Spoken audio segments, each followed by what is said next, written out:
áo em nắp đi một cái không biết quay đứng nữa.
Sang bên này quay dễ hơn, nó thuận tay phải, quay bên phải.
Còn dây đấy à?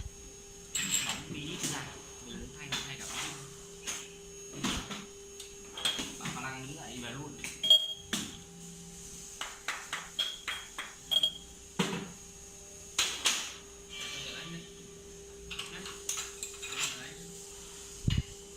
Đã buồn mồm rồi.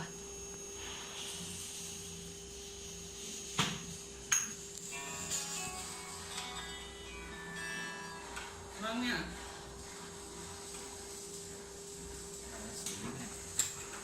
Gọi cho không hả anh?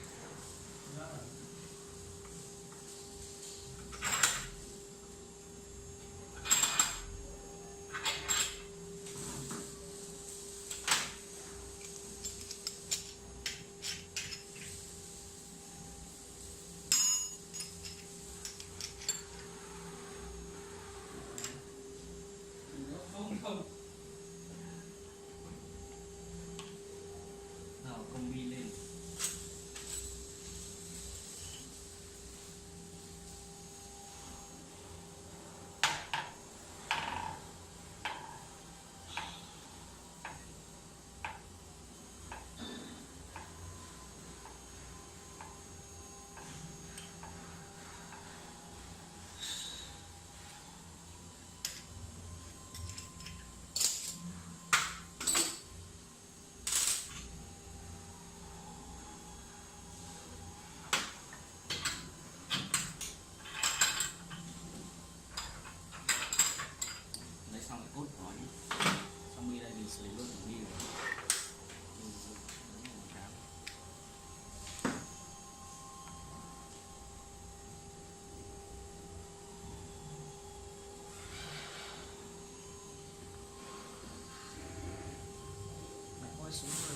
một tấm gỗ này đủ.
Xinh.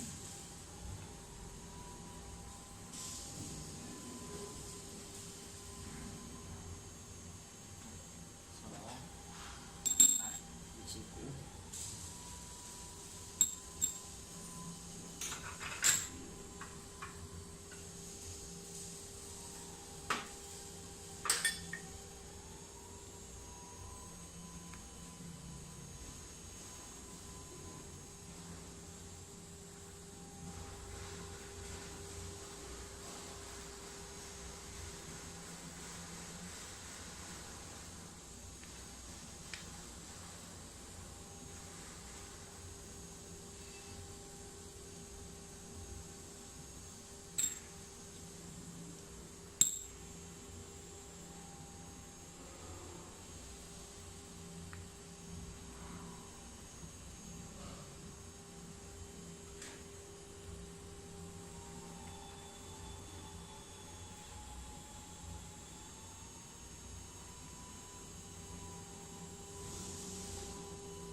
Chuyên nghiệp.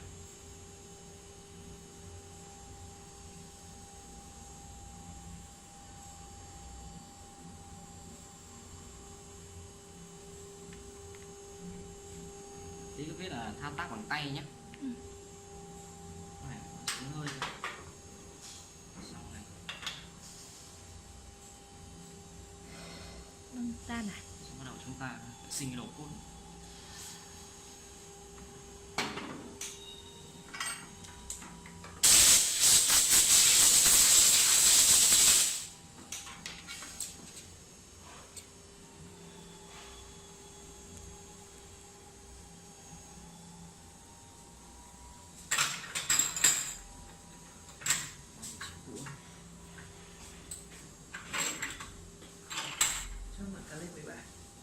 Anh đang dùng rồi.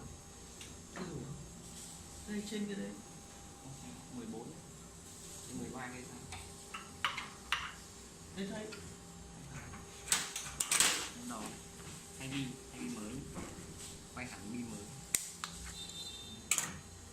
đi mới.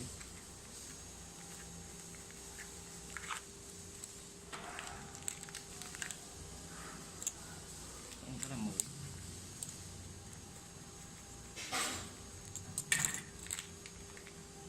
Đầu sẽ 2 viên và ta sẽ cho 2 mặt 1 xuống dưới, 2 mặt 1 xuống dưới nhé, vào từng viên một. Nào, trước này đóng.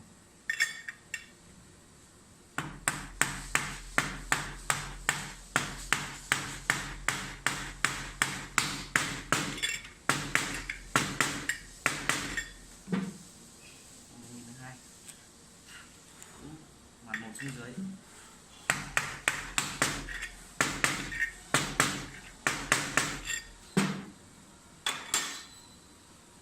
cái đệm.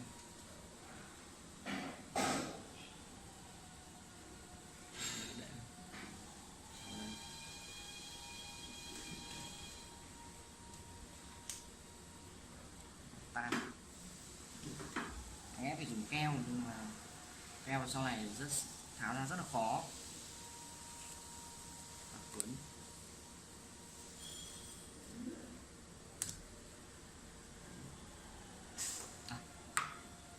Xử lý xong vòng đầu nhé. Ta xử lý đến kiểu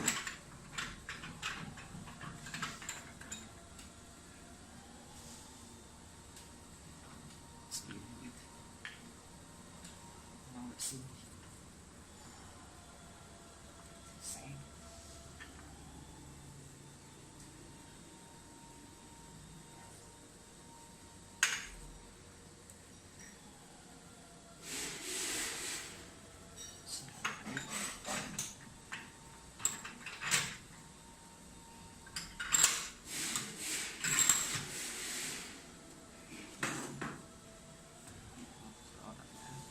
cho cốt từ từ thôi, vừa với cái mắt này ok đắp rồi, nó ốc rồi.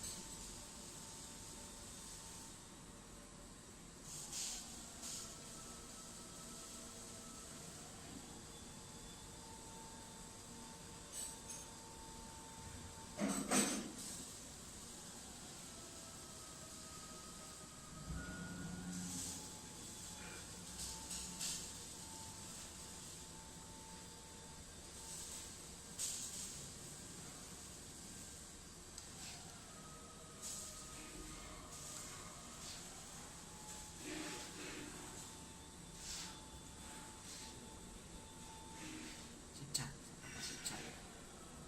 thật chặt.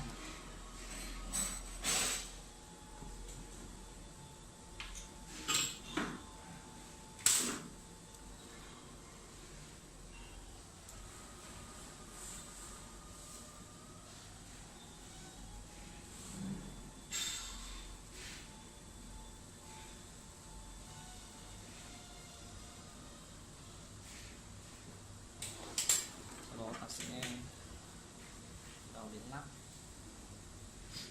Chúng ta cần phải lau sạch sẽ trước khi không đặt.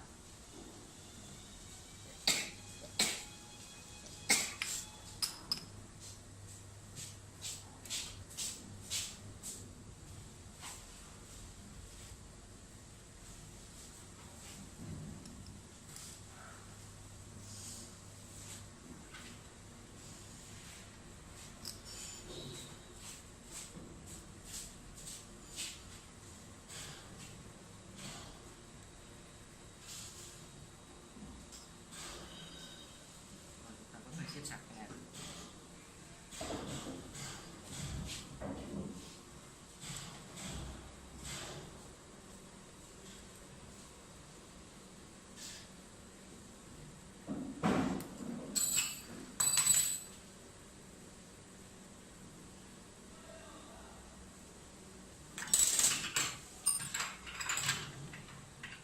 Sau đó ta xử lý phần đít của nó này.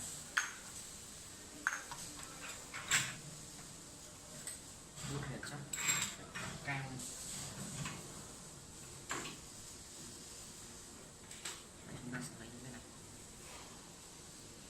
lấy lại những cái đệm của nó nhé, đệm cũ của nó đấy. Cái này sạch sẽ. Đệm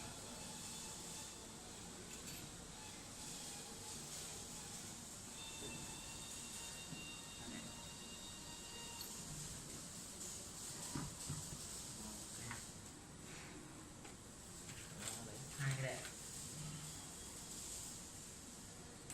đệm vây, đệm vây vào đây.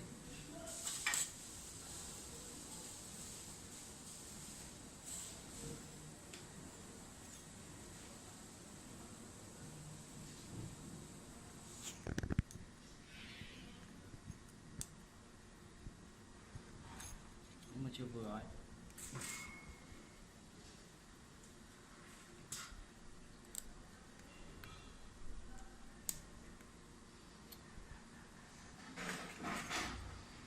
Ta thêm một vinh mỏng mỏng nữa.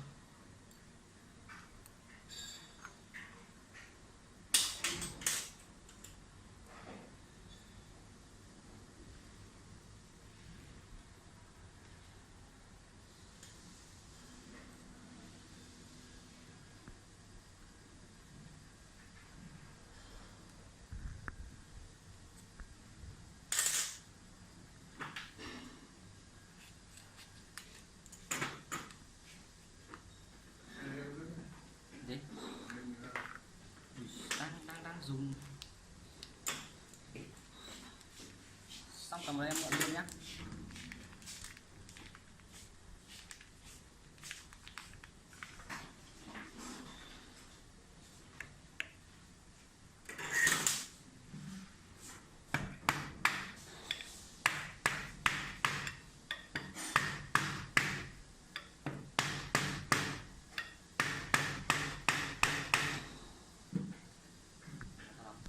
Chặt.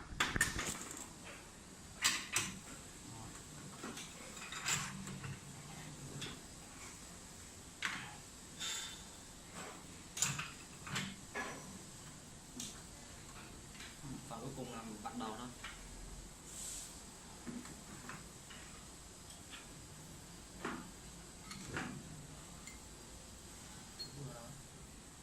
Xích tô đi.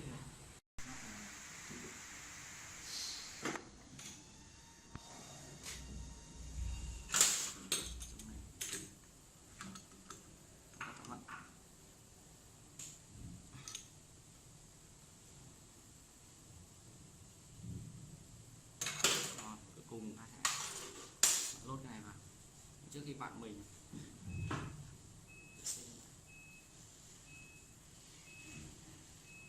hiện ra cho nó dây hơi này.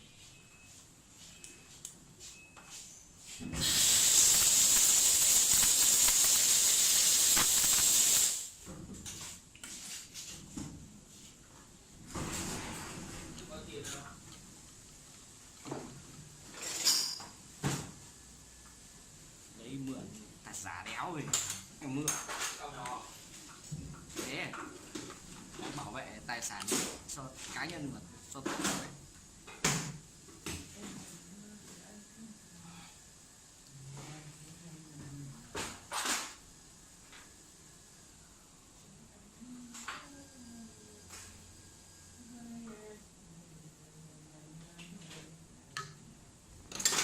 Ok xong lắp đi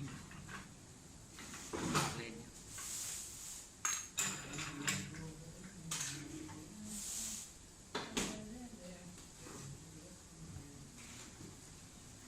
Mình sẽ lắp đi này vào.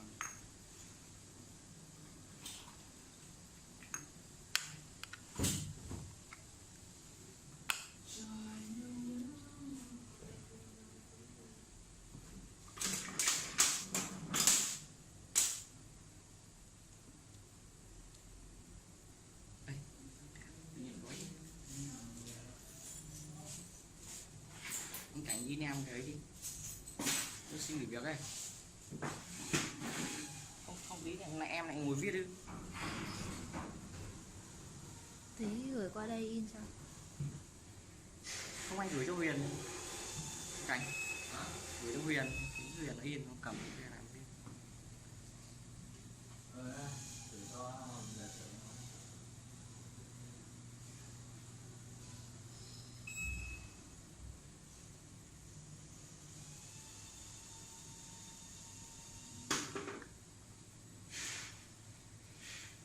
Anh học bực quá bỏ đi rồi.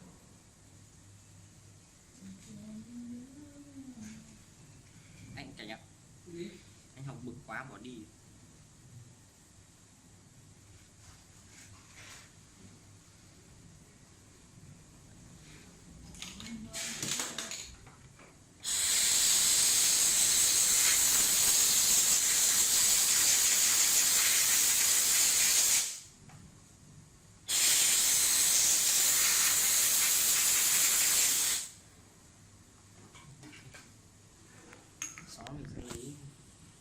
trong nước này.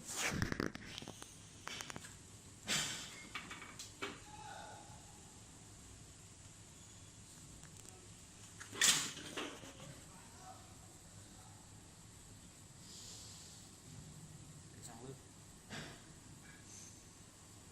Đây. Map hai vị trí.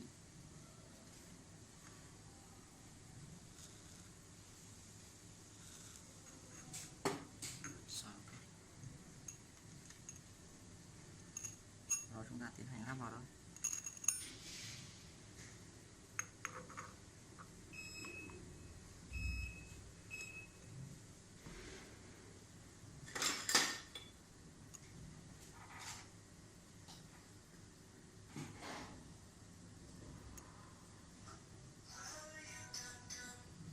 Alo.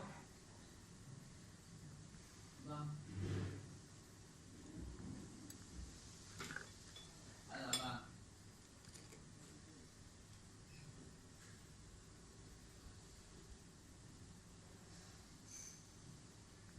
TC mà.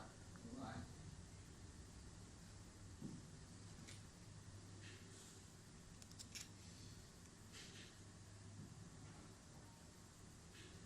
Vâng, có giá là 7,5 triệu TC anh, cái này 500 nghìn phí là 8 triệu.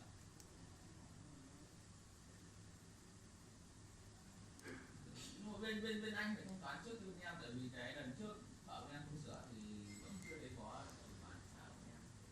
Nên là và nên là phải chuyển khoản trước cho bọn em mới đấy. Tổng là 8 triệu và 1,2 triệu lần trước anh ạ, là 9,2 triệu ấy. Ok. Rồi đúng không?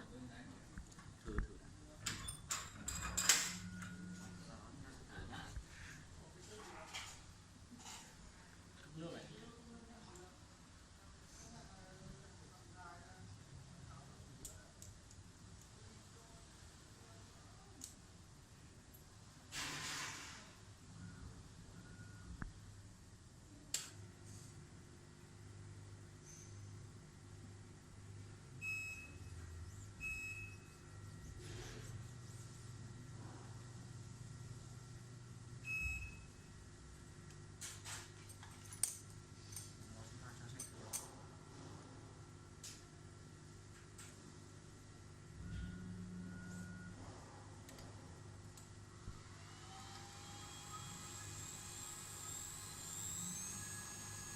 Ra quay cái đầu này.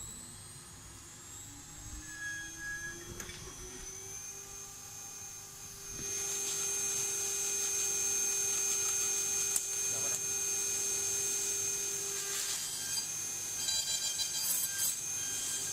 Có cái mã tiền nào có ai bảo em nữa. Ok rồi đúng không?